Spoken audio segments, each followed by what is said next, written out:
সালামু আলাইকুম। বৈষম্য বিরোধী ছাত্র আন্দোলনের যে মাস্টার মাইন্ড ছিলেন মাহফুজুর রহমান, তেনার ভাষায় বলতে হয় সাহেব একটা কথা বলে গেছে যে বাংলাদেশের বুদ্ধিজীবীরা যে ৭১ মুক্তিযুদ্ধ হবে এটা আজ করতে পারে না। এবারও বুদ্ধিজীবীরা ফেল মারছে। যে ১৯৭১ সালে এই বুদ্ধিজীবীরা আজ করতে পারে নাই যে বাংলাদেশ স্বাধীন হয়ে যাবে। এবারও ২০২৪ সালে এসে বুদ্ধিজীবীরা বুঝতে পারে নাই যে স্বৈরাচার সরকারের পতন হবে বৈষম্য বিরোধী ছাত্র আন্দোলনের মাধ্যম দিয়ে। তো তার ভাষায় কথাটা এই জন্য বলছি, আওয়ামী লীগের এই নেতা যে দেখেন কি বলে, এই বাংলাদেশে তত্ত্বাবধায়ক সরকার এটা আর কখনো হবে না।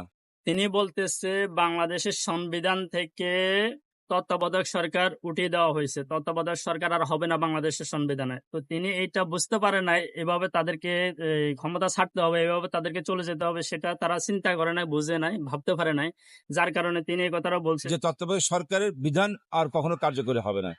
যারা এখনো যে দেশের সর্বোচ্চ আদালতের রায়কে অবজ্ঞা করে এখনো তারা তাদের মন যদি সরকার তত্ত্বাবধায়ক আসে তাহলে তেনারা ক্ষমতা আসার সম্ভাবনা নাই।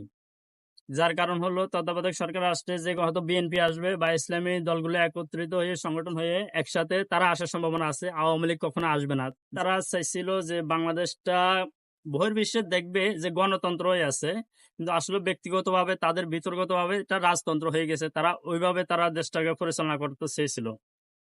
তো তিনি যে বলছেন যে বাংলাদেশের উচ্চ আদালত থেকে এই রায়টি হয়েছে, এই ঘোষণাটা দেওয়া হয়েছে, বাংলাদেশ আর কখনো তত্ত্বাবধায়ক সরকার আসবে না।